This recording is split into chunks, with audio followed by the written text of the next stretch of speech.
హల్లెలూయా స్వరాలు విడుదల చేస్తూ చెప్దామా? హల్లెలూయా హల్లెలూయా. పక్కనున్న వారిని చూడండి, నవ్వుతూ చూడండి.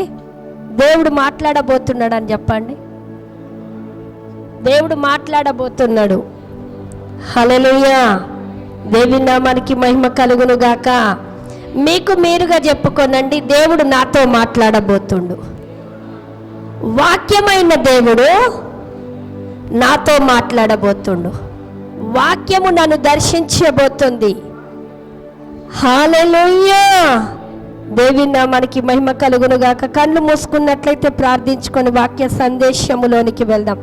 మహాపరిశుద్ధుడా, ప్రేమ నమ్మకం కలిగిన మా తండ్రి, కృప కలిగిన మా ప్రభువా, అయ్యా ఈ సాయంకాల సమయమునందు ప్రభువా, నీ ఆరాధనకు విచ్చేసినటువంటి నీ బిడ్డల్ని మీరు జ్ఞాపకం చేసుకొని లైవ్ ద్వారా ఎంతమంది అయితే వాక్యం వినబోతున్నారో ప్రభువా, మీరు దర్శించండి. నీ మాట వెల్లడి అగుట వలన వెలుగు కలుగునని సెలవిచ్చిన రీతిగా నా ప్రభ ఈ బిడ్డలని నీ వాక్కు ద్వారా దర్శించి బలపరిచి లేవనెత్తి ప్రతి సాతాను క్రియలను, అంధకార క్రియలను, చీకటి క్రియలను, వ్యతిరేక క్రియలను యేసు నామములో లయమైపోవును గాక. నీ మాట ద్వారా దర్శించి బలపరిచి లేవనెత్తి మీరు మహిమ పొందమని యేసు నామములో అడిగి వేడుకొని ప్రార్థన చేస్తున్నాం మా తండ్రి. ఆమేన్ ఆమేన్. హల్లెలూయా. దేవుని నామానికి మహిమ కలుగును గాక. రెండు మాటలు చెప్పి నేను ప్రభు పేరట మరి మిమ్మల్ని ఆత్మలో విశ్వాసంలో పురికొల్పాలని ప్రేరేపించబడి ఉన్నాను. చూడండి, దేవుడు మనకు అనుగ్రహించింది ఏంటిది అని అంటే వాక్యము ద్వారా విశ్వాసము. ఆమేన్. ఆ వాక్యము ద్వారా విశ్వాసాన్ని మనకు అనుగ్రహించినప్పుడు మనలో ఏ రకంగా ఎన్ని రకాలుగా విశ్వాసాలు ఉండాలి, మరి దేవుని భక్తుల ద్వారా కూడా ఆయా రకాలైనటువంటి విశ్వాసాలు మరి దేవుడు మాట్లాడుతూ ఉన్నాడు. ఏ భక్తుడికి ఏ విశ్వాసముతో ఏ సమస్యను జయించాడనే మాటను మీకు తెలియజేయాలని ప్రభు పేరట తెలియజేస్తూ మరి రోమపత్రిక 12వ అధ్యాయం పరిశుద్ధ లేఖన గ్రంథములో నుండి రోమపత్రిక 12వ అధ్యాయము 3వ వచనం చదవండి.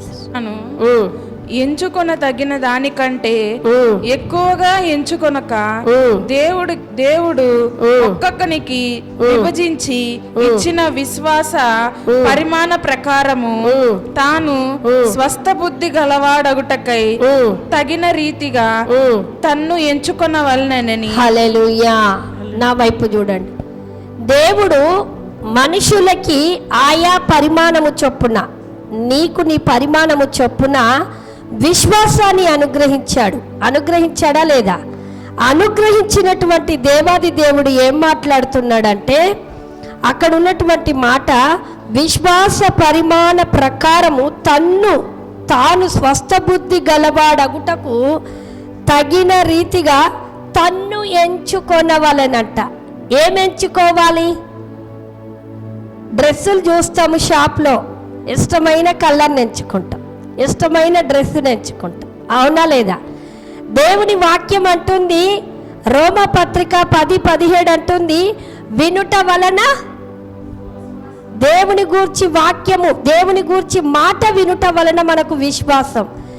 ఆదికాండం నుంచి ప్రకటన గ్రంథం వరకు చూస్తే దేవుని మాటలే, కానీ ఆయా భక్తుల మాటల ద్వారా విశ్వాసము. ఆమేన్. హల్లెలూయా.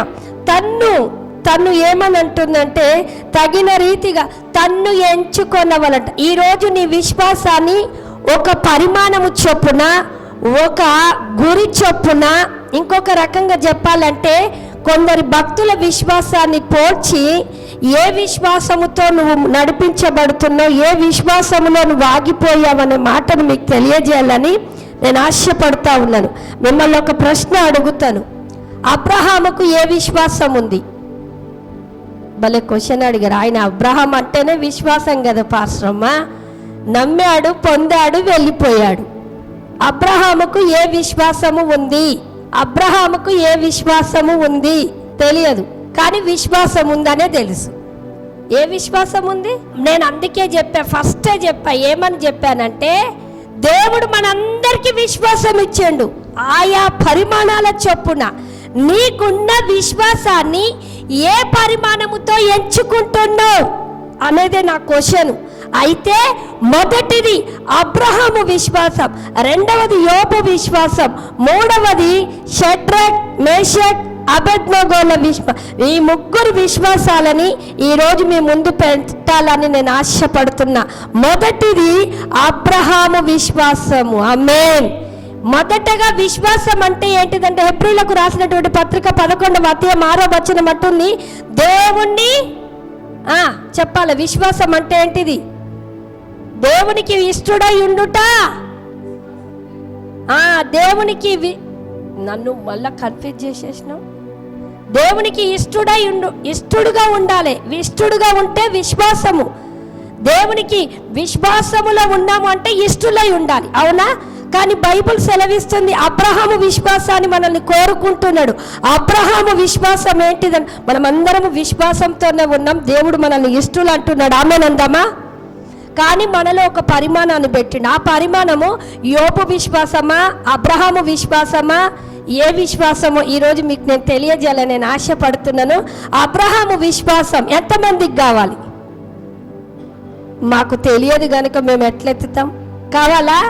మీరు వినండి, వింటే మీకు ఈ అబ్రహాము విశ్వాసం వస్తుంది. రండి, నాతో పాటు రండి. హెబ్రీలకు రాసినటువంటి పత్రిక 11వ అధ్యాయము 17 వచనం చదువుకుందాం. నేను త్వరగా చెప్పడానికే ముగిస్తాను, నాకు మీరు త్వరగా స్పందించండి. 11వ అధ్యాయము 17వ వచనము. అబ్రహాము శోధింపబడి 11వ అధ్యాయం 17వ వచనం. అబ్రహాము శోధింపబడి విశ్వాసమును బట్టి ఇస్సాకును బలిగా అర్పించెను. చాలు. అబ్రహాము విశ్వాసం ఏంటిదంట? విశ్వాసమును బట్టి ఎవరిని అర్పించిండు? ఇస్సాకును బలిగా అంటే ఆయనకు విశ్వాసం ఉంది కనుక దేవుడిచ్చిన కుమారుణ్ణి అనుగ్రహించాడు. నిజంగానే అనుగ్రహించాడా? ఇచ్చేశాడా?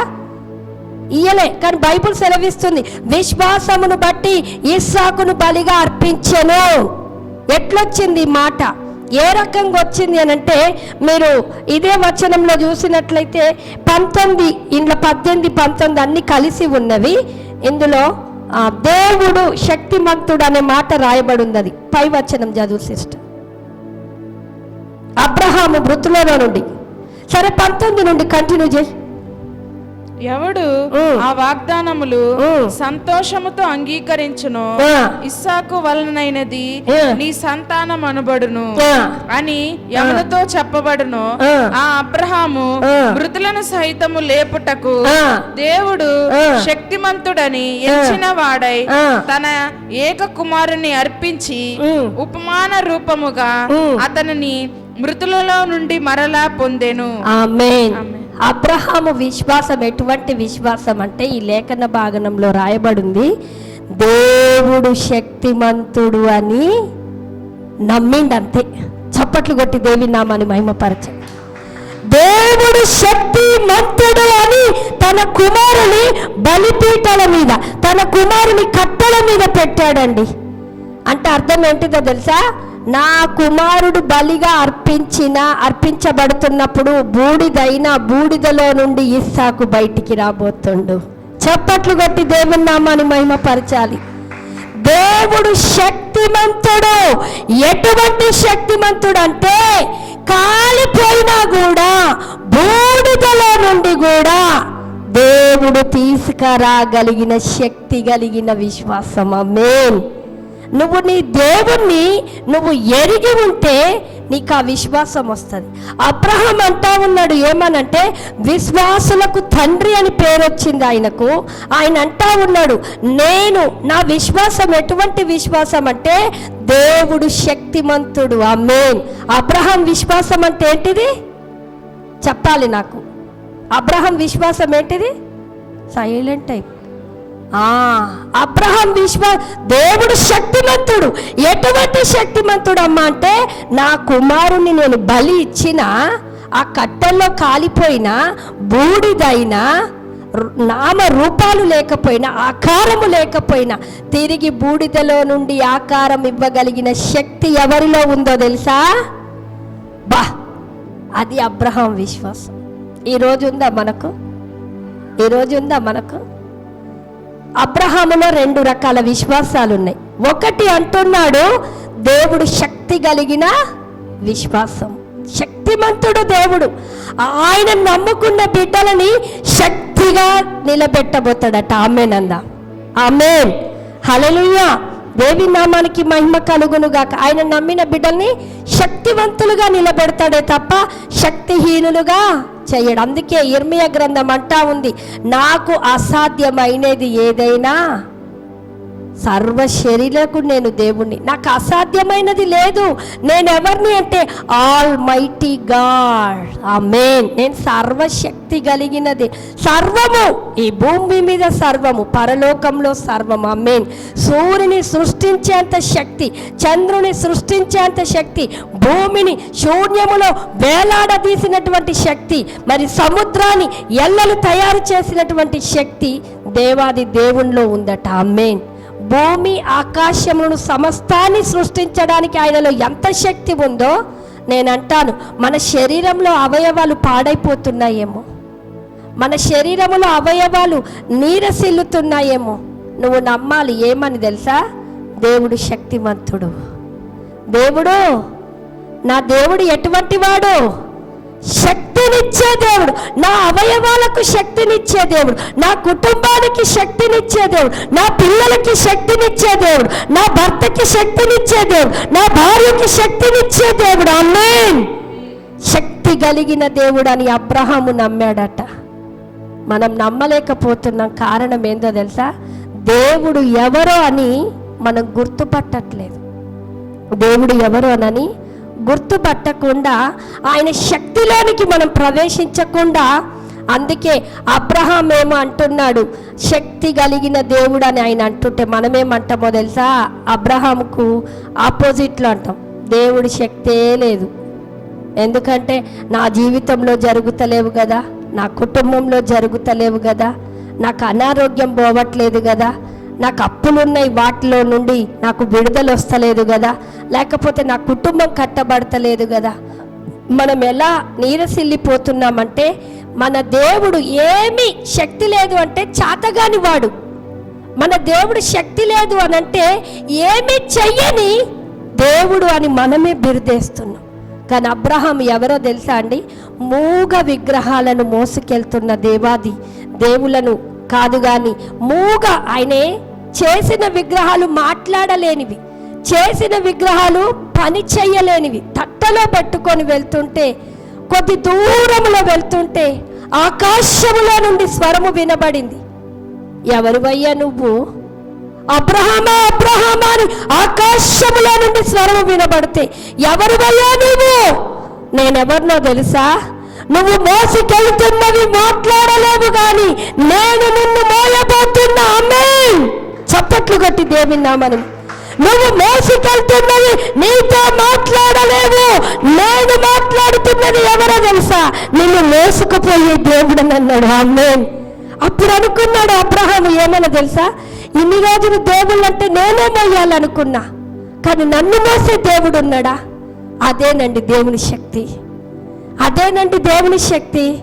ఆయన అనుకున్నాడు, ఇన్ని రోజులు దేవుడు దేవుడు అంటే నేనే మోసుకుంటూ పోయేది, నేనే తీసుకుంటూ పోయేది, ఆ దేవుళ్ళను నేను సేవించా.